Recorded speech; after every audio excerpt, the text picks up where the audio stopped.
የሚለው ፕላናችን ኢትዮጵያ መግባት ነው አይደል ጋይስ? ኢትዮጵያ ተአደቡ ምናምን እያስፈራሩ ነው እንደፈለክ ግን እንደው መስቀል አደባባይ ደግሞ እኛ ነን መተን ሰላማዊ ሰልፍ የምናደርግበት። በጌታ በግብረ ሰዶማውያን የተወረረችው አዲስ አበባ ግብረ ሰዶማዊነትን እንደ ገቢ ምንጭ የሚጠቀሙበት ወንዳዳሪዎችና ደላላዎች እንዳሉ ታውቃላችሁ?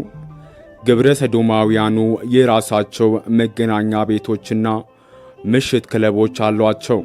ዜጋ የሚለው ቃል የመግባቢያ ስማቸው ሲሆን basically it's language that pretends to communicate but really doesn't.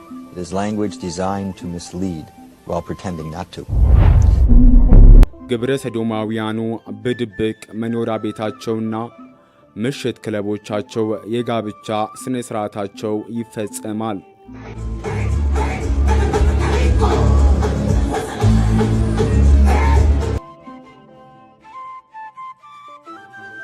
አዲስ አበባ ከአእምሮ በላይ የሆኑ የግብረ ሰዶማውያንን ታሪክ በጉያዋ ይዛለች። የኢትዮጵያ ችግሮች ሁሉ ከአዲስ አበባ ይነሳሉ። የአገሪቱ ችግሮች ሁሉ አዲስ አበባ ላይ ዙሪያ ያርፋሉ። ከአገሪቱ ማህበራዊ ዘርፍ ተጠቃሽ ችግሮች አንዱ የሆነው ግብረ ሰዶማዊነትም ሆኗል። ከየትኛውም የዓለም ጫፍ የሚመጡ ግብረ ሰዶማውያን በአገሪቱ ውስጥ በአንጻራዊ ነጻነት የሚንቀሳቀሱባት ከተማም እየሆነች ትገኛለች። ውድ የኢዮር ሚዲያ ተከታታዮች፣ ይሄ ቪዲዮ አስቂኝ ቢሆን ኖሮ፣ ይሄ ቪዲዮ ዘር ተኮር ቢሆን ብዙ ላይክና ብዙ ሼር ይኖረው ነበረ። እኔስ የሚሰማኝ እስከማገኝ ድረስ መጮዬን አላቆምም። ደጋግ ኢትዮጵያውያን ድምፄን እንድታሰራጩልኝ ላይክና ሼር በማድረግ እንድትተባበሩኝ በአክብሮት እጠይቃለሁ።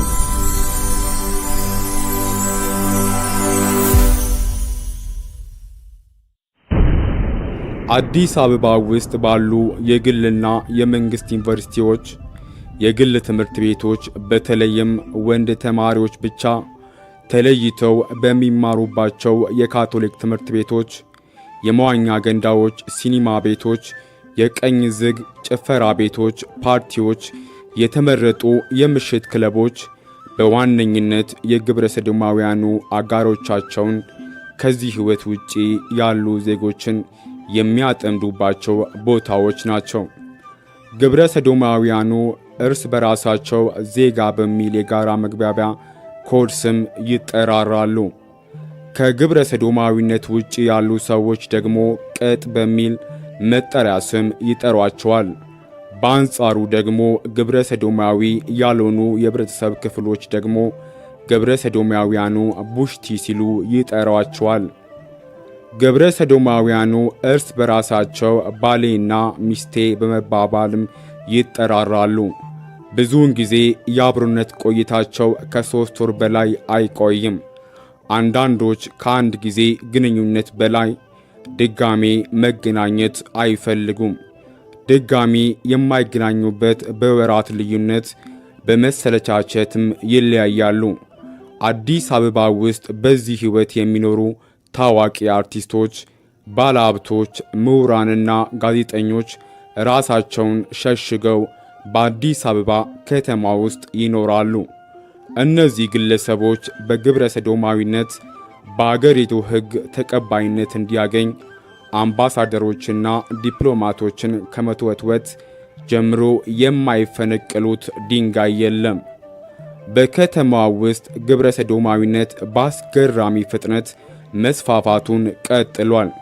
የመስፋፋቱ ማሳያ ሆኖ የሚቀርበው ደግሞ ግብረ ሰዶማዊነትን እንደ ገቢ ምንጭ የሚጠቀሙበት ወንድ አዳሪዎችና አገናኝ ደላላዎች በተጠና የጋራ መግባቢያ ኮድ ስራቸውን የሚሰሩ መሆናቸው ነው።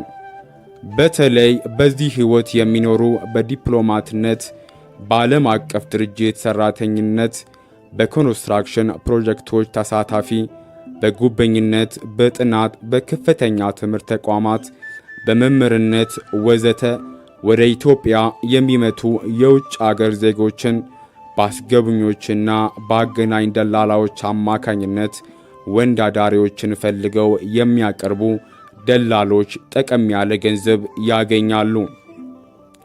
ባል ወይም ሚስት መሆን የሚችል ሁለት አይነት ወንድ አዳሪዎች አሉ። አቀራረቡ እንደ ፈላጊው ባህሪ ይወሰናል።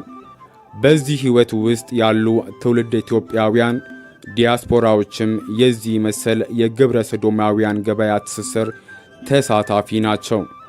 በአብዛኛው የውጭ አገር ዜጎች በሚያርፉበት ትላልቅ ሆቴል በየሆቴሎቹ ባሉ ወኪሎች በኩል ወንድ አዳሪዎች ይቀርባሉ። የውጭ አገር ዜጎችን ቋሚ ደንበኛ ማድረግ ባይቻልም በቆይታቸው የሚያስደስቷቸው ወንድ አዳሪዎችን ለወረቷቸው ውድ ስጦታዎችና ጠቀም ያለ ገንዘብ ክፍያ ያገኛሉ። በዚህ ህይወት ውስጥ ያሉ ነዋሪነታቸው በከተማዋ ያደረጉ የውጭ አገር ዜጎች በወንድ አዳሪዎች አቀራቢ ደላሎች በኩል እንደ ምርጫቸው የፈለጉትን ወንድ አዳሪ ይቀርብላቸዋል። የደላላው ክፍያ ሳይጨምር ለአንድ ቀን አዳር እስከ 5000 ብር ይከፈለዋል። የእረፍት ቀናቸው እንደ ሶደሬ፣ ቢሾፍቱ፣ ሐዋሳ ወዘተ ባሉ ሪዞርቶች የሚያሳልፉ ከሆነ ደግሞ ወንድ አዳሪዎች እስከ 15000 ብር ድረስ ተከፋይ ይሆናሉ። ደላላዎቹ ደግሞ ከሁለቱም ወገን የኮሚሽን ክፍያ ይወስዳሉ። አዲስ አበባ ውስጥ በግብረ ሰዶምነት ህይወት ውስጥ የሚኖሩ ወጣቶች በቀን ፓርቲዎችና በማዘጋጀት የምሽት ክለቦችን በዝግ በመያዝ ኮንዶሚኒየም ቤቶችን ለዚህ ዓላማ ብቻ በመከራየት ያሻቸውን ድርጊት ይፈጽማሉ። ድርጊቱ የጋብቻ ስነ ስርዓት እስከ መፈጸም ድረስም ደርሷል። እግዚኦ እግዚኦ ያስብላል። ግብረ ሰዶማውያኑ በአብዛኛው በምሽት የተሻለ ነፃነት የሚያገኙ ቢሆን ቀን ላይ ከላይ በተመለከቱት ሁኔታዎች ፍላጎታቸው ያሟላሉ። የፌስቡክ፣ የዋትሳፕ፣ የቫይበርና መሰል ማህበራዊ ሚዲያ ላይ ግሩፕ በመፍጠር የግንኙነት ሰንሰለታቸውን የሚያጠናክሩበት የግብረ ሰዶማውያን በአካል ባይተዋወቁ እንኳን ባለባበስ መናበብ ይችላሉ። ጸጉራቸውን በቅባት በማሳመር ጆሮአቸውን በመበሳሳት ጌጣጌጥ በማስገባት ቅንድባቸውን በስሱ መቀንደብ፣ ከንፈርን ፈዘዝ ያለ ቀይ ቀለም ቻፕስቲክ በመቀባት ጥብቅ ያለ ቦዲ ቲሸርትና ጠባብ ስኪኒ ሱሪ መልበስ፣ በጣም አጭር ካልሲ ቀላል ካለ ደግሞ ጫማ ጋራ በማጫማት የወንድ አዳሪዎች ያለባበስ መለያ ባሪያቸውም ጭምር ነው። አዲስ አበባ ውስጥ የማይተዋወቁ ግብረ ሰዶማውያን እርስ በራሳቸው ለመተዋወቅ ገላጭ የሆነ አለባበስን በመልበስ በትልልቅ ሆቴሎች፣ ካፌዎች፣ በመዋኛ ገንዳዎች፣ ሲኒማ ቤቶች ይገኛሉ። አብዛኛውን ጊዜ እግራቸው በማይነባበርም ይቀማመጣሉ። እጃቸውን በአነባበርነት እግራቸው ውስጥ በማስገባት ቢጤያቸውን በምልክት ይፈልጋሉ። ፒያሳ፣ 4 ኪሎ፣ ቦሌ፣ ሳሪስ፣ መካኒሳ፣ ጎተራ፣ ሲኤምሲ፣ 22፣ ካዛንቺስ፣ ገርጂ በተለየ ሁኔታ ግብረ ሰዶማውያን የሚገኙባቸው ቦታዎች ናቸው። መገናኛ ቤቶቹ ካፌ፣ ሆቴል፣ ሲኒማ ቤት፣ ግሮሰሪ፣ የምሽት ክለቦች፣ ኮንዶሚኒየም ቤቶች ወዘተ ሊሆኑ ይችላሉ። በተለይም ቦሌ ኮንዶሚኒየም ከሚሌኒየም አዳራሽ ጀርባ ያሉ ደብዛዛ የምሽት ቤቶች ኤድና ሞል ሲኒማ፣ አትላስ፣ ፍሬንድሺፕ፣ ፍላሚንጎ፣ ወሎ ሰፈር፣ ቦሌ ሁለተኛ ደረጃ ትምህርት ቤት ጀርባ ያሉ ሰፈሮች ግንባር ቀደም ተጠቃሽ ቦታዎች ናቸው። አምባሳደር የሚገኘው ፍልዋ መታጠቢያ አነስተኛ የሆነ የገቢ አቅም ያላቸው ግብረ ሰዶማውያን የቤተሰብ መታጠቢያ ክፍል በመያዝ ፍላጎታቸውን የሚፈጽሙበት ተመራጭ ቦታ ሆኗል። 22 አካባቢ ያሉ ፔንሲዮኖች ለተመሳሳይ ጾታ ለአጭር ጊዜና ለአዳር ለማከራየት አይናቸውን አያሹም።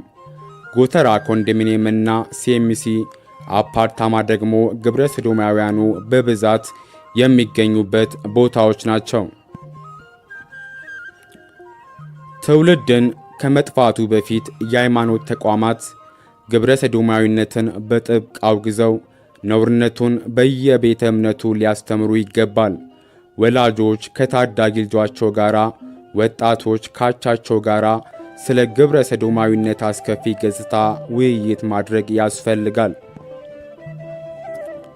ትምህርት ቤቶች ጸረ ኤድስ ክበብ በሚል ስለ HIV ኤድስ ለአስተማሪዎች ግንዛቤ ለመፍጠር እንደሚሰሩት ሁሉ ስለ ግብረ ሰዶማዊነትን አስከፊ ገጽታ ለተማሪዎች ማስተማር ግድ ይላል። እንደ አስፈላጊነቱ ጉዳዩን በስርዓተ ትምህርት ደረጃ ማካተት፣ ትውልዱ እንዳይጠፋ ማድረግም ይገባናል። ውድ የኢዮር ሚዲያ ተከታታዮች ለዛሬ ያዝንላችሁ ፕሮግራም ይሄን ይመስላል።